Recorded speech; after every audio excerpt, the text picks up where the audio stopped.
Late-night cravings. The weight of the day lifted slightly as James stepped out of the office building and into the cool Nashville night. The fluorescent lights of the office had begun to feel oppressive hours ago, each flicker a tiny hammer blow to his temples. He rubbed the sleep from his eyes, though he knew sleep was still a long way off. He craved something comforting, something familiar. Waffles.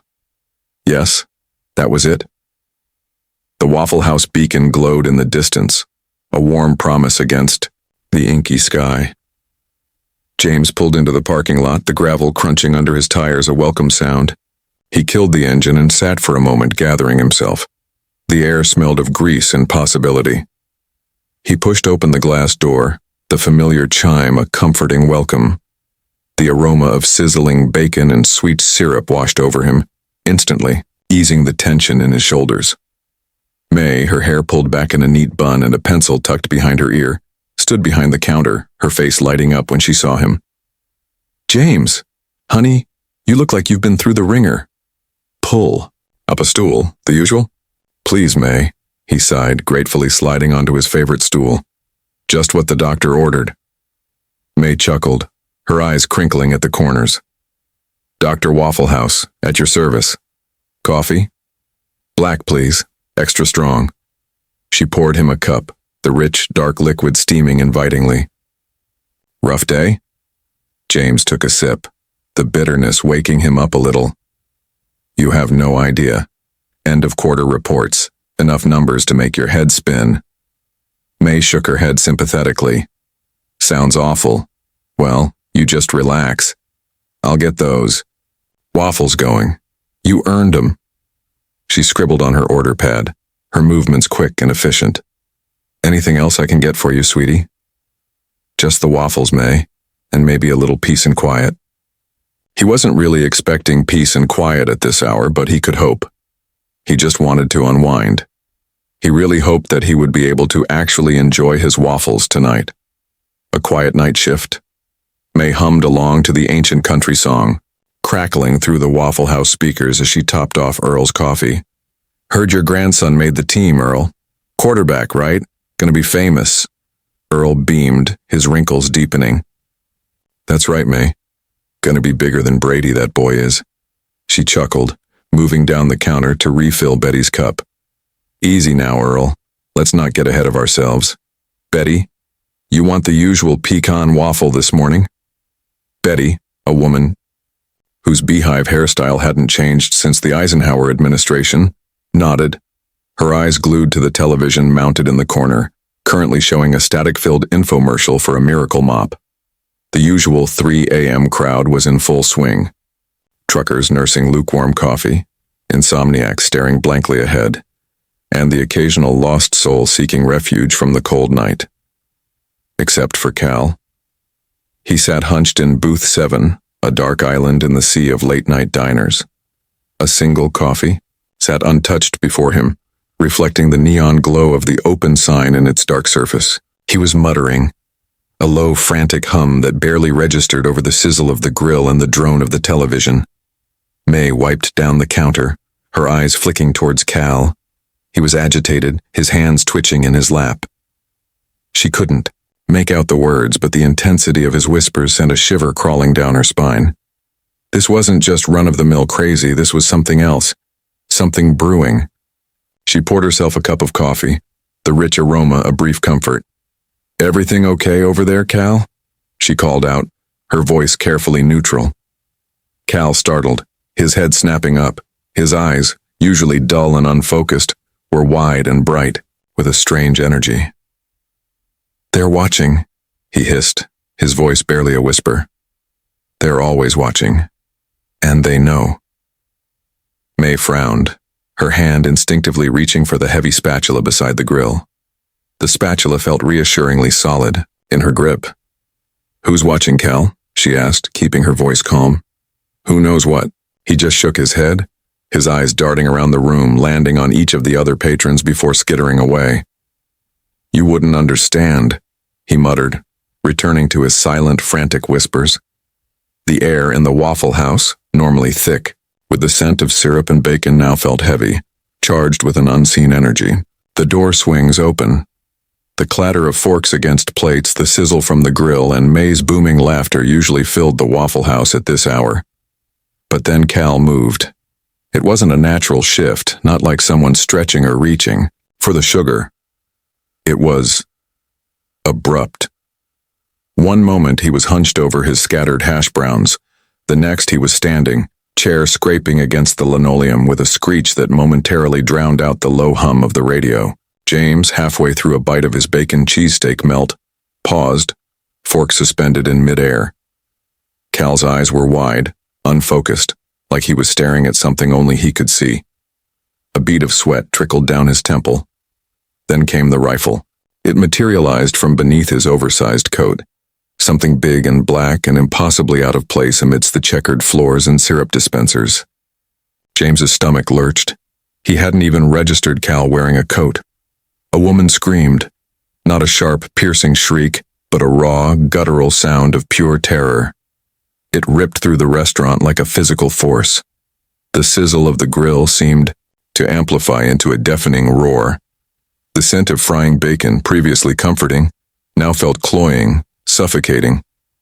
James felt a cold sweat break out on his palms. May, who had been wiping down the counter, froze, a dish rag clutched in her hand. Her eyes narrowed, assessing the situation with a speed that belied her age. The easy laughter was gone, replaced by a hard, steely glint.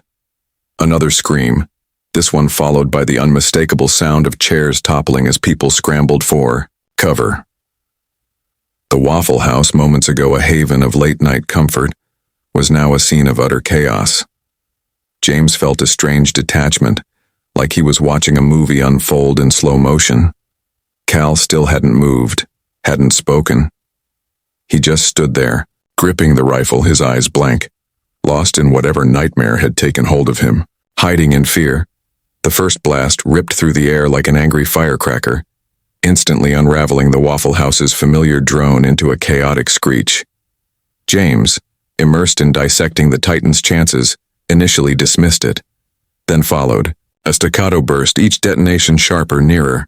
A glacial dread seized him, constricting his throat. A glint of light flashed peripherally, succeeded by the wet slap of something heavy impacting the linoleum. Survival kicked in. He hurled himself aside, seeking refuge behind a flimsy divider separating the booths from the entryway. Meager protection, but preferable to open exposure. He hunched, his pulse a frantic drum solo against his ribs. The aroma of day-old coffee and cloying syrup suddenly felt like a shroud. Across the room, May moved with practiced efficiency. Years navigating late-night crowds and belligerent patrons had sharpened her instincts to a keen edge. "Get down," she commanded, her voice a gravelly rasp as she dove behind the counter, trusting the sturdy Formica to offer some defense. Glass erupted, scattering sparkling shards across the scene. A woman's scream, a piercing, unbroken keen, sliced through the continuing gunfire. James squeezed his eyes shut, yearning for invisibility. Peeking through a crack in the partition, he saw Cal Johnson standing transfixed near the jukebox, eyes wide and vacant, murmuring incoherently amidst the clamor. He seemed mesmerized. Another fusillade. A crimson stain bloomed against the wall beside Cal. He remained unresponsive. Nausea surged in James's throat. He was going to vomit. He was going to die here, cowering behind this pathetic barrier, the screams and the relentless thump-thump-thump of the weapon his final soundtrack. The voices. He recalled that haunting element from news reports of similar carnage. Were those insidious voices present now within this very Waffle House conducting this macabre symphony? He had to act. Anything. A glimmer of opportunity. A hairline fracture in the partition offered James a peek. He strained, cheek pressed to the flimsy vinyl, and made out Cal's stiff figure. The AR-15 hung from his hand like a dead weight, his head cocked to one side as if tuned to a frequency only he could hear. "No," Cal growled, a barely audible tremor. "Not yet, we have to get it right." James's pulse thundered, a chaotic rhythm against the pre-dawn stillness of the diner. The overhead lights buzzed, bathing Cal in a jaundiced, light that amplified the shadows beneath his eyes, the nervous tick flickering at his lip. He looked adrift, exposed. "They're telling me to hold," Cal went on, his voice climbing a notch, a desperate edge sharpening the words. "But I'm set, aren't I?" His gaze darted around the deserted space, wide and unfocused, as if searching for validation from specters. An unexpected feeling washed over James, a queasy blend of terror and compassion.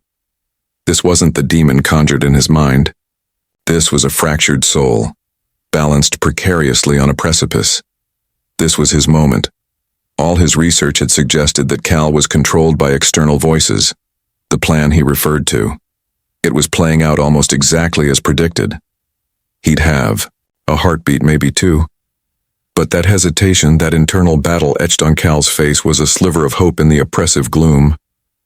That momentary stillness offered James a key insight, a sense of the impending storm. He had to act. The charge. His breath hitched, a ragged, desperate sound lost in the chaos. He could hear Cal ranting about, "Wake up, sheeple," and something about fluoride. James wasn't a fighter. He avoided confrontation at all costs. But the image of that elderly woman, sprawled and still, burned behind his eyelids. He couldn't just stay huddled, praying. He sucked in a lungful of air, tasting the metallic tang of fear. It coated his tongue, heavy and acrid. He closed his eyes for a fleeting moment, picturing his daughter, her bright smile. He had to try. His heart hammered against his ribs, a frantic drumbeat urging him on. This wasn't some hypothetical scenario he'd played out in his head 1,000 times. This was real. Now. With a guttural yell that surprised even him, James burst from behind the flimsy partition.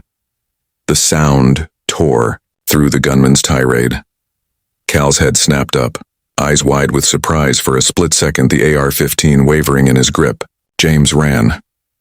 He pumped his arms, his legs a blur as he crossed the open space. He wasn't graceful, not like some athlete in a movie. He was just a man, fueled by adrenaline and terror and a desperate need to protect himself and anyone else who might still be alive. The linoleum was slick beneath his shoes. He risked a glance down, then focused again on Cal. He was gaining. He could almost feel the heat radiating from the barrel of the gun. Cal fumbled, his fingers spasming around the trigger guard. James knew he had one shot, one chance. Wrestling for control, James didn't think, didn't plan. He just reacted. The rifle, still hot from its recent discharge, lay momentarily forgotten on the counter. He lunged, his hand clamping around the barrel. A searing pain shot up his arm, the heat almost unbearable, but he held on, knuckles white. Cal shrieked, a high-pitched animalistic sound that sent shivers down James's spine. He yanked at the rifle, a desperate, jerky motion. "It's mine, they told me to." James gritted his teeth, ignoring the burning flesh. He pulled back, the weapon slick with sweat and something else, something metallic that he didn't want to think about. Cal had a surprising amount of strength, fueled by something beyond adrenaline. They wrestled, a grotesque dance of desperation, the smell of burnt gunpowder mingling with the sickly sweet scent of spilled syrup. May watched, frozen. Her hand flew to her mouth, muffling a scream. She wanted to help James, to grab a skillet, anything, but she was rooted to the spot, paralyzed by fear and the sheer speed of the unfolding chaos. The counter rattled, dishes clattering precariously. James felt his grip slipping. Cal's face was contorted, eyes wide and unfocused, a thin line of spittle forming at the corner of his mouth. He was muttering incoherently, words tumbling over each other in a frantic jumble. They need it. The signal. The plan. With a surge of adrenaline, James twisted, using his weight to his advantage. The rifle shifted, Cal's grip loosening. For a fraction of a second, James seized the opportunity, wrenching the weapon free. Silence falls. James didn't think. He just reacted. Cal, eyes wide and unfocused, swung the rifle again, a clumsy arc aimed nowhere in particular. James seized, the moment launching himself forward. He grabbed the barrel, the cold steel burning his palms, and twisted with all his might. Cal caught off balance, stumbled. "Let go!" Cal shrieked, his voice cracking. He clawed at James's hands, his nails digging into skin. James gritted his teeth, ignoring the pain. He yanked harder, putting his entire body weight into the effort. The rifle finally ripped free, momentum carrying James to the floor, the weapon clattering beside him. Cal stood for a moment, swaying, his face a mask of confusion. Then, his knees buckled, and he crumpled to the linoleum with a soft thud. He lay there, a broken heap, sobbing quietly. Silence fell. It was a heavy, suffocating silence, thick with the metallic tang of fear and the lingering scent of burnt coffee. The sizzling of the grill, usually a comforting background hum, now sounded jarringly loud. Every breath, every nervous shuffle, echoed in the sudden quiet. James, still sprawled on the floor, chest heaving, stared at the rifle as if it were a venomous snake. May, who had been crouched behind the counter, slowly straightened up, her eyes scanning the room. Her hand instinctively went to the baseball bat she kept hidden beneath the cash register, but she didn't draw it. Her gaze lingered on Cal, then shifted to James, a flicker of something akin to awe in her expression. A child whimpered. A woman gasped. The air hung thick and heavy, waiting. A quiet hero. The siren sliced through the humid Tennessee night, painting the Waffle House in strobing red and blue. Cal, eyes wide and darting, didn't resist as the officers cuffed his hands behind his back. He kept muttering about they and the plan, his voice a cracked whisper lost in the rising din. The air hung thick with the metallic tang of blood and the acrid smell of gunpowder, a stark contrast to the syrupy sweetness that usually permeated the diner. James sat slumped in a booth, the adrenaline slowly draining away, leaving behind a hollow ache. He stared blankly at the half-eaten waffle in front of him. It was cold and rubbery, the once fluffy squares now congealed with hardened butter. He picked at it with a fork, the metal clinking against the ceramic plate, a lonely sound in the aftermath. Every muscle screamed in protest, a dull throb replacing the sharp sting of earlier pain. The graze on his arm burned like a brand. He took a bite, the waffle tasting like ash in his mouth. He couldn't shake the image of Cal's face, the twisted desperation in his eyes. What drove a person to that point? The voices he spoke of, were they real or just the ramblings of a broken mind? James didn't know, and the not knowing gnawed at him.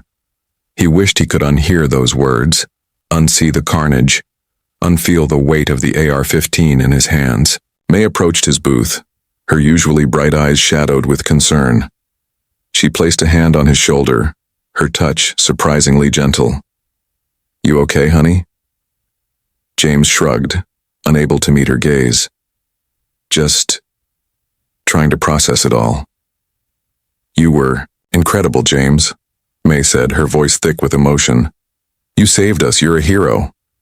He finally looked up, a wry smile twisting his lips. "I just did what I had to do." He knew it sounded inadequate, but he couldn't find the words to express the tangled mess of emotions swirling inside him. He wasn't a hero. He was just James, a guy who liked his waffles hot and his life uneventful. But tonight, everything had changed. He finished the cold waffle, the taste lingering like a bad dream. He knew with a chilling certainty that he would never be quite the same again.